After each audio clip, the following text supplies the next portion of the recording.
Salut les amis, on se retrouve pour cette nouvelle review de Boruto, donc sur l'épisode 69 qui n'avait vraiment rien de folichon pour un épisode qui clôture ce micro-arc sur Shosho. Pour résumer un petit peu les épisodes précédents, l'équipe de Boruto et l'équipe de Shikadai avaient une mission commune, protéger des acteurs célèbres lors de la fin de leur tournage d'une série connue. Or, il se trouve que Shosho est fan de l'acteur principal masculin et qu'elle va user de la technique du papillon pour se métamorphoser et avoir une taille de guêpe pour essayer de charmer le jeune homme. Chose qui va être faite, l'acteur Tomaru va lui aussi tourner autour de Shosho. Donc en gros, on a cette relation-là pendant les 3 épisodes de cet arc. Sauf que dans le deuxième, on apprend que Tomaru est en fait quelqu'un de superficiel qui ne s'intéresse qu'au physique de la personne et que forcément, si la personne n'a pas une taille de guêpe, eh ben, elle ne l'intéressera pas. Et il va d'ailleurs être face à la forme de base de Shosho, donc sa forme normale, sa forme rondelette, et va lui dire comme quoi qu'il n'est pas intéressé par les personnes qui sont rondes.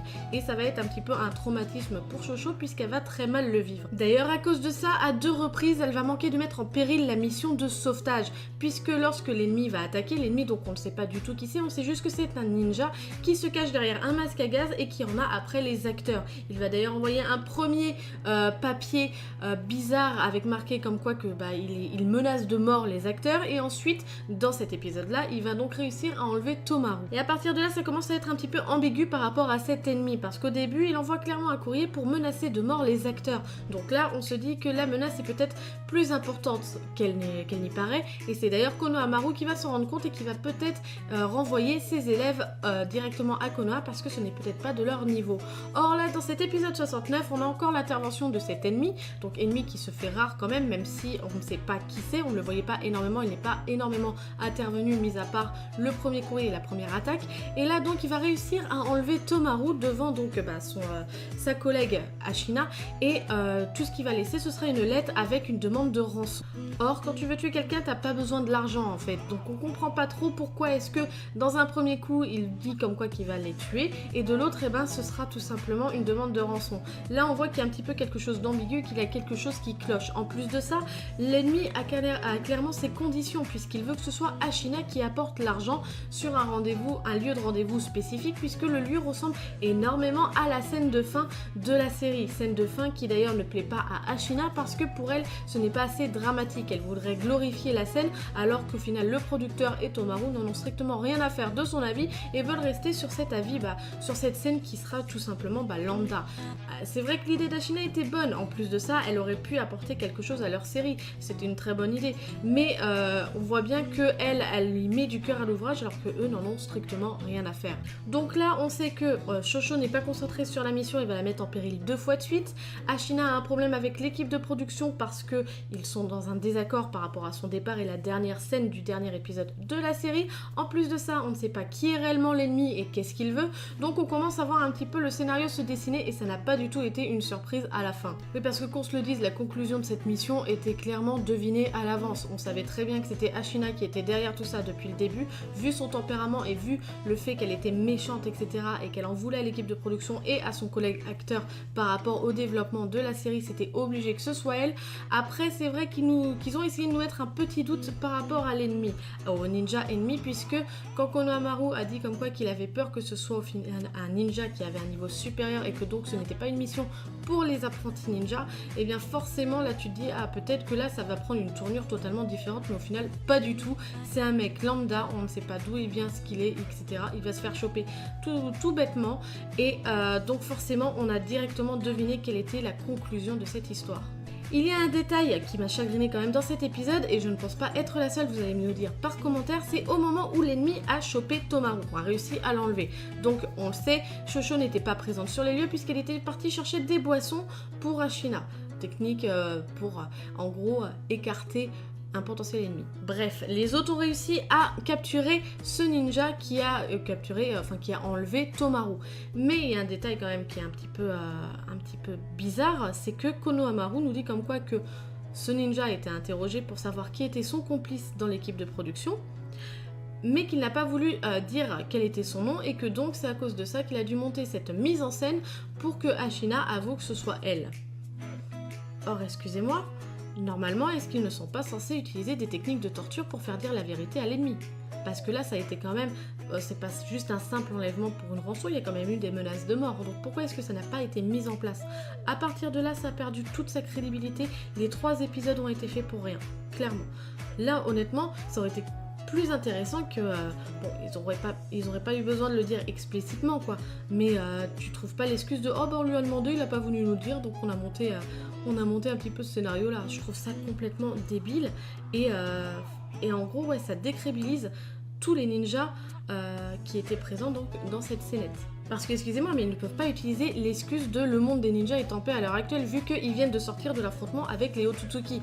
Donc au bout d'un moment, on nous vend un truc depuis l'époque de Naruto, comme quoi le monde des ninjas est un monde cruel et sans scrupules, et là, à l'heure d'aujourd'hui, on est face à un ennemi qui fait des menaces de mort par rapport à n'importe quelle personne, et en plus de ça, qui enlève pour des rançons, et tu vas me dire que pour l'interroger, tu n'utilises pas de torture. C'est clairement décrédibiliser tout ce qui a été construit dans Naruto, et honnêtement, moi, ça me fout les boules. Cette manque de rigueur au niveau du scénario a fait clairement éclater la morale qui était censée être présente dans ces 3 épisodes. Honnêtement, ça aurait été fait correctement, on aurait eu quand même un épisode, certes pas forcément intéressant, mais ça aurait été quand même cool, parce que la morale aurait été quand même assez présente. Or là, on est face à une décrédibilisation de tous les personnages, de la morale en plus de ces épisodes, et de tout ce qui se passe.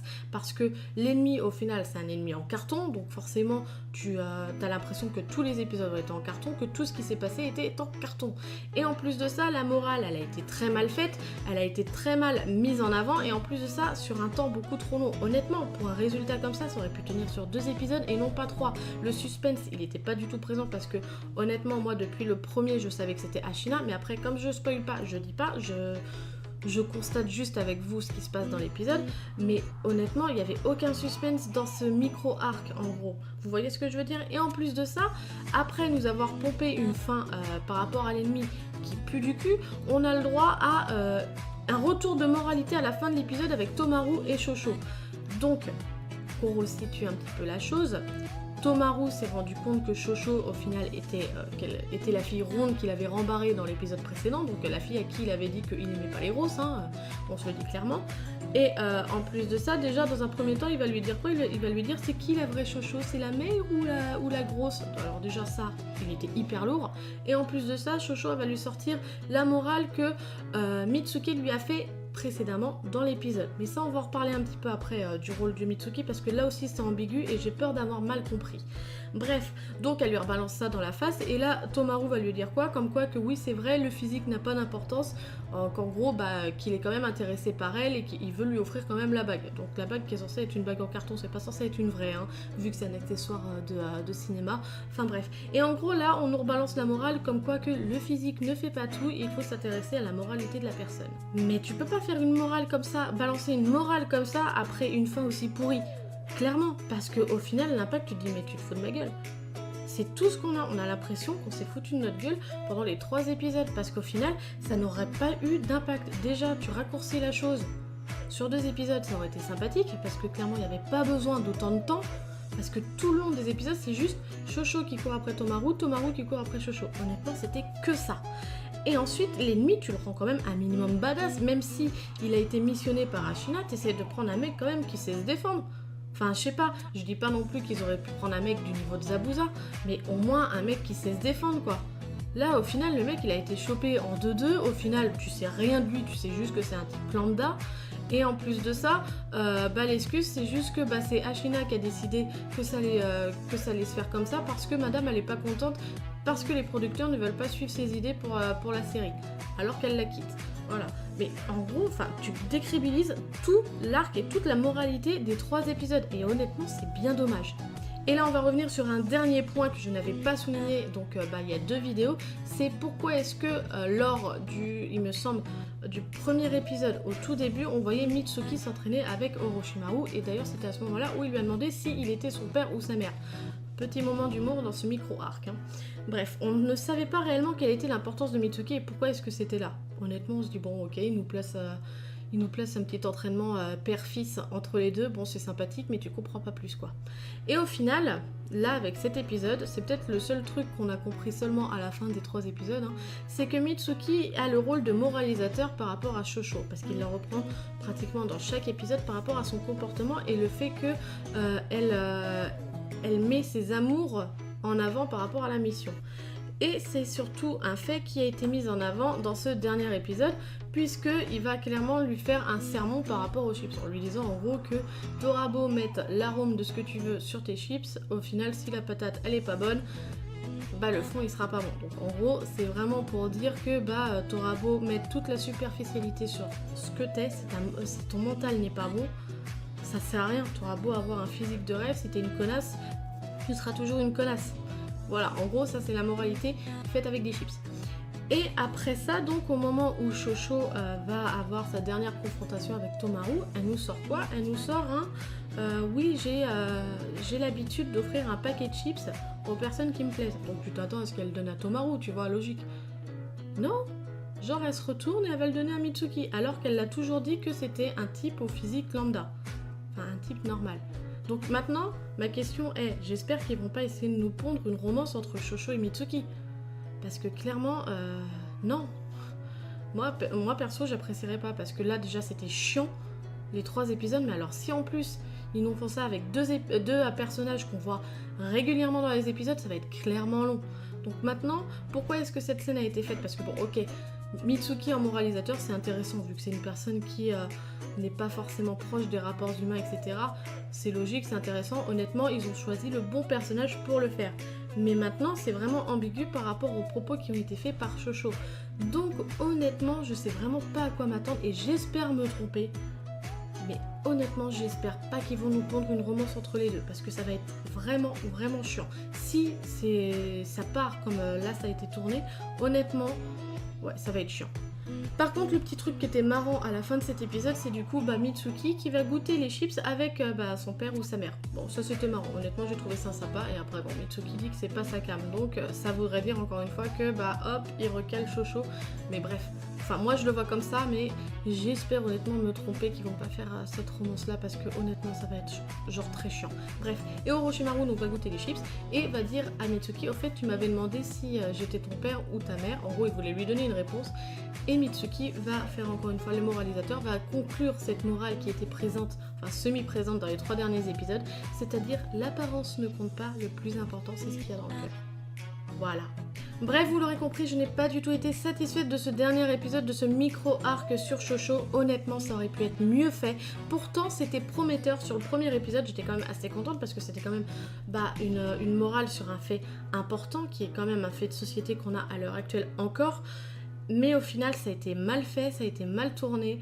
Et c'est dommage, ça a été fait vraiment limite à la va-vite. Après, l'animation, elle était propre, hein. Honnêtement, ça va, il n'y avait pas de souci pour des épisodes lambda comme ça, hors série, ça va, c'était propre. Mais honnêtement, au niveau du scénario, c'était pas du tout au rendez-vous, ça a été mal fait, soit c'était trop long, soit c'était trop rapide. Honnêtement, ça aurait pu être fait mieux et c'est bien dommage. Et là, c'est le moment de parler de la preview de l'épisode 70, donc de l'épisode de la semaine prochaine, qui a l'air d'être porté sur l'équipe de Metal Lee, et il y aura la présence de Rock Lee. Donc qu'est-ce que ça va être? Un entraînement? Quelque chose comme ça? Je ne sais pas. Mais en tout cas, c'est super intéressant et c'est super cool de voir que des personnages qui ont été mis quand même vachement de côté dernièrement vont être mis un petit peu en avant. Encore une fois, c'est des hors-série. Mais bon, écoutez, on doit se contenter de ça, donc on s'en contente. Voilà, la nouvelle review se termine, j'espère qu'elle vous aura plu et que l'épisode vous aura plu aussi ou pas. N'hésitez pas à me le dire par commentaire, likez et partagez la vidéo, ça me fera super plaisir. Et surtout, abonnez-vous à la chaîne si vous ne l'êtes pas. Sur ce, moi je vous laisse à la semaine prochaine. Tchuss!